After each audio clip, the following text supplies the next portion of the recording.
कि तुझे पढ़ाया जा रहा है, कुरान बताया जा रहा है, हदीस बताई जा रही है, रब का फरमान सुनाया जा रहा है, लेकिन इसके बावजूद तेरे कान के अंदर जू नहीं रुक रहा है। समझ में नहीं आ रही है बात। मेरे प्यारे साथियों, हम कहां हैं और किस स्टेज पर हम हैं, हम जरा तसव्वुर करें। हम अपने गरीबानों में जरा झांक कर देखें। मेरे भाइयों, चलो जज्बात में जब आप आए हो, बह रहे हो, तो देखो उस किले तुस्तर को जब हासिल कर लिया गया तो अनस के इस बयान से आप क्या सबक हासिल करेंगे कि ये मेरी जिंदगी की पहली नमाज है जो मैं सूरज निकलने के बाद पढ़ रहा हूं। क्या हम कह सकते हैं रमजान के अलावा हम किसी महीने में मस्जिद में जाते हो? और रमजान में भी कितने लोग ऐसे जो सहरी खा के सो जाते हैं, सहरी खाई और सो गए, अब ये भी उठा रही, हाँ पढ़ लेंगे, सुबह पढ़ते हैं, नहीं जा। अल्लाह के नबी फरमाते हैं इलाहुल आलमीन, सुबह फजर की नमाज पढ़ने के बाद मेरा उम्मती, तेरा बंदा जो भी दुआ करे, ऐ अल्लाह तू उसकी दुआ में बरकत देना, तू उसकी दुआ सुन लेना। सुबह फजर की नमाज में उठना और सुबह नमाज के बाद दुआ करना, और दुआ के अंदर अपने रिस्क या अपनी जरूरियात को मांगना। अल्लाह के नबी उसके लिए कह रहे हैं, आए मेरे परवरदिगार, मेरा जो भी उम्मती, मेरा जो भी मुसलमान, तेरा बंदा, मेरा उम्मती फजर के बाद जो दुआ करे उसकी दुआ में बरकत देना, उसको सुन लेना। आज हमारे कारोबार फेल है, हम मोदी को घोष रहे हैं कि जीएसटी लगा दी, हमें ये कर दिया वो कर दिया, लेकिन मेरे भाइयों तुम भी तो बताओ कि तुमने जनाब मोहम्मद रसूलुल्लाह के फरमान पर कौन सा अमल किया है? काबे के रब की कसम, जाओ एक दुआ तुम्हें बता रहा हूं, अगर इस दुआ को पढ़ने लगो और पाबंद बन जाओ तो ना ओदी की जरूरत पड़ेगी ना मोदी की जरूरत पड़ेगी। 5 वक्त की नमाज पढ़ने लगो, और 5 वक्त की नमाज में जो 2 सजदे होते हैं, एक सजदा करके उठो, दूसरे सजदे में जाने से पहले सुभान रब्बियल आला, सुभान रब्बियल आला, अल्लाहु अकबर। अब दूसरा सजदा करोगे ना, तो दूसरे सजदे में जाने से पहले ये दुआ पढ़ो, अल्लाहुम्मा ग़फ़िरली वरहमनी वहदनी वआफ़िनी वरज़ुक़नी। इसके बाद फिर दूसरा सजदा करो, और फिर देखो जो आदमी वरज़ुक़नी इसमें आ रहा है, रिज़्क़ अता फरमा। जो आदमी 5 वक्त की नमाज पढ़ने लगे और 5 वक्त की नमाज में ये दुआ भी पढ़ने लगे सजदे के बीच में, उस आदमी के घर में कभी फाका हो ही नहीं सकता है, वो आदमी कभी भूखा मर ही नहीं सकता है, उसके घर में मोदी की पाबंदियां कभी बेड़ियां डाल ही नहीं सकती है, क्योंकि ये मोदी और उसके बाप का कानून नहीं है, ये जनाब मोहम्मद रसूलुल्लाह का सिखाया हुआ कानून है, और रसूलुल्लाह का सिखाए हुए कानून को मोदी क्या उसका बाप भी नहीं रोक सकता है किसी को। लेकिन उसके लिए नमाज पढ़ना चाहिए।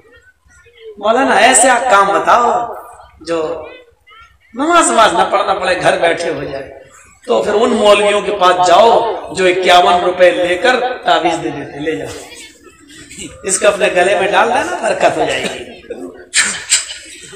ले इसको पत्थर के नीचे दबा देना,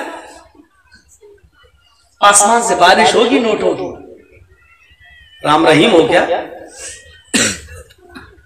अगर ऐसी कोई दुआ होती कि जिसको पत्थर के नीचे दबा देने से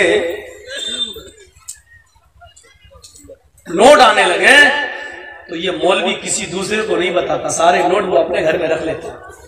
इतनी अकल कोई मौलवी बताता किसी को, लो इसको नोट के, ऐसा कोई तावीज नहीं है। और अल्लाह की कसम, अगर ऐसा तावीज होता तो सबसे पहले जनाब मोहम्मद रसूलुल्लाह अपने घर में दाबते और आसमान से नोटों की बारिश होती, दिरहम और दीनार की बारिश होती, और मेरे नबी 2-2 महीने पेट पे पत्थर नहीं मानते। बेवकूफ बना रहे हैं हम, कठपुल्ला बेवकूफ बना रहे हैं। एक साहब मौलाना साहब तावीज प्रॉब्लम, मौलाना साहब अरे बताओ ना बेटा, शर्माते क्यों?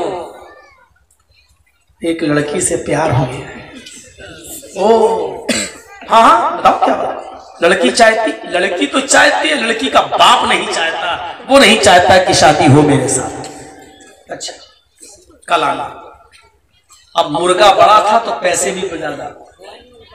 ये लो, क्या होगा? ये काजल मैंने पढ़ा है, इसको अपनी आंख में लगा लेना। उसके बाप का नाम पूछ लिया, उसकी माँ का नाम पूछ लिया। अब ये काजल लगाकर उसके बाप के सामने चले जाना, या ये ताबीज पहन के उस लड़की के बाप के सामने चले जाना। तुम्हारी आंखों पे जैसे ही उसके बाप की नजर पड़ेगी, दीवाना हो जाएगा और अपनी बेटी तुम्हें दे। एक बार हम भी उस मौलवी के पास गए और पैंट शर्ट पहन के गए ताकि पहचानने ना। कहने लगा, बेटा क्या प्रॉब्लम? मैंने कहा, एक लड़की से प्यार हो गया। बोला, बहुत कारगर है मेरा ये ताबीज, सबसे ज्यादा इसी के मरीज आते हैं मेरे पास। मैंने कहा, लेकिन मैं भी 50 के पास जा चुका हूं, फायदा नहीं हुआ। बोला, मेरे पास 100% होगा।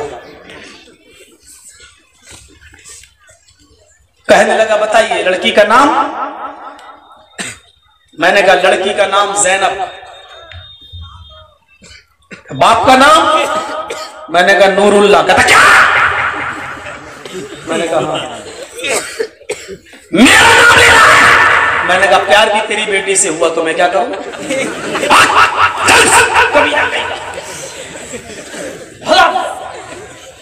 हंगामा करने लगा।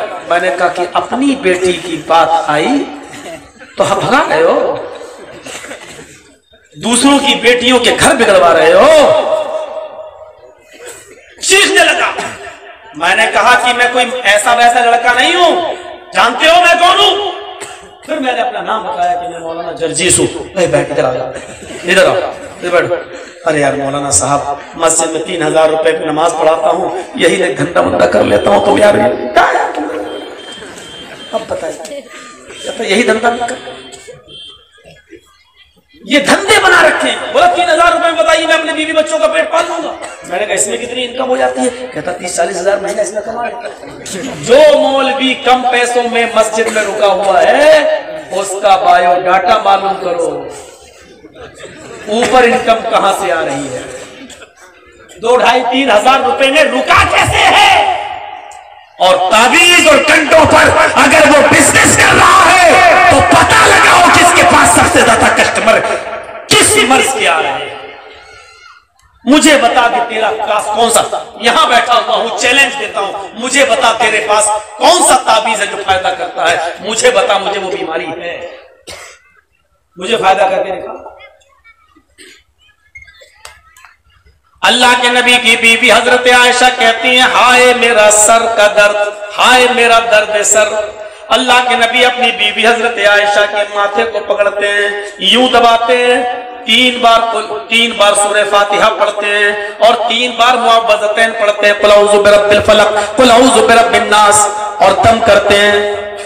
ये दुआ बताई जा रही है बीमारी की। मौलवी बीमारी के लिए पता नहीं क्या क्या करता है। फिर उसके बाद अल्लाह के नबी फरमाते, आयशा इस दर्द सर में अगर तुम मर जाती तो कितना अच्छा होता। हजरत आयशा मुस्कुरा के कहने लगी, हाँ हाँ, आप तो चाहते हैं कि मैं मर जाऊं, आप मुझे दफन कर दें ताकि दूसरी औरत को लाने का मौका मिल जाए आपको। फरमाया, आयशा गलत ना सोचो, अगर मैं दूसरी बीवी से शादी करना चाहूं तो कौन रोकेगा मुझे? अल्लाह मुझे इजाजत देगा तो मैं कर ही लूंगा। क्या तुम्हारे अलावा और मेरी बीवियां नहीं है? बीवी की वजह से नहीं। आयशा तुम कितनी खुश नसीब होती अगर तुम मेरे गोद में मर जाती। मैं तुम्हें अपने हाथ से गुस्ल देता, मैं तुम्हें अपने हाथ से कफन पहनाता, फिर मैं तुम्हारी जनाजे की नमाज पढ़ाता, फिर मैं कब्र में उतरता और तुम्हें कब्र में उतारता, और फिर मैं मिट्टी देता और फिर मैं तुम्हारे लिए दुआएं खैर करता। आयशा तुमसे ज्यादा खुश नसीब फिर कौन सी बीवी होती? मेरे भाइयों, आप दर्द सर का तावीज नहीं दे रहे हैं, आप दर्द सर के लिए दुआ पढ़ रहे हैं, आप बीमारी के लिए दुआ पढ़ रहे हैं। मोमिनो, मुसलमानों, ईमान अपने अंदर पैदा करो। 20-20 और 25-25 रुपए में जाकर अपना ईमान बेचने वालों, ईमानी गैरत अपने अंदर पैदा करो, ईमानी गैरत अपने अंदर पैदा करो। ये कह देना बहुत आसान है, अल्लाह के कलाम में बड़ी ताकत है। मेरे भाइयों, अल्लाह के कलाम में ताकत है तो इसका ये मतलब है कि अल्लाह के कलाम को तुम गले में लटकाओगे, अल्लाह के कलाम को तुम अपने सीने पे लटकाओगे, अल्लाह के कलाम को तुम अपने हाथों में बांधोगे। अल्लाह के कलाम में बड़ी ताकत है, इसका मतलब यह है कि अल्लाह के कलाम को पढ़ो और उसके ऊपर अमल करो तो बड़ी ताकत है। इस कैप्सूल में बड़ी ताकत है, ये बुखार को एक झटके में दूर कर देता है। तो इसका यह मतलब नहीं है कि उस कैप्सूल को हाथ में बांधो, उस कैप्सूल को कपड़े में लपेट के गले में लटका लो तो वो बुखार दूर कर देगा। इस कैप्सूल में ताकत है का मतलब यह है कि इसको डॉक्टर के तरीके के मुताबिक खाओगे तो ये तुम्हारी बीमारी दूर करेगा। अल्लाह के कलाम में बड़ी ताकत है, इसका मतलब यह है कि अल्लाह के तरीके के मुताबिक और अल्लाह के बताए हुए तरीके के मुताबिक जब इस कुरान पे अमल करोगे तो ये कलामुल्लाह, अल्लाह के कलाम में बड़ी ताकत है। हमने मतलब ही बदल दिया, जो नबी ने बताया उस पर अमल ही नहीं है और अपनी तरफ से हमने नई नई चीजें इस्लाम के अंदर दाखिल कर दी और उसका नाम ईमान और इस्लाम से जोड़ दिया। मेरे प्यारे साथियों, अब आप ही बताइए, आइए एक और वाक़े की तरफ चलते हैं, एक और वाक़े की तरफ चलते हैं। ग़ज़वा अहज़ाब का वो मंजर उठाओ, जंग हो रही है, अल्लाह के रसूल उस जंग के अंदर मौजूद हैं, जंग हो रही है, अल्लाह के नबी उस जंग के अंदर मौजूद हैं। सुनिए, बड़ी प्यारी बात और बड़ी प्यारी हदीस सुना रहा हूं। अल्लाह के नबी उस जंग में मौजूद हैं, लेकिन काफिरों ने इतना परेशान कर रखा है कि अल्लाह के रसूल को स्कीम बनाने में आपको सब्सक्राइब कर दीजिएगा, बेल आइकन दबा दीजिए तो आपको हमारी और हमारे अलावा और उलमा की तकरीरें आपको नोटिफिकेशन में मिलती रहेंगी। आप उनको सब्सक्राइब करिए और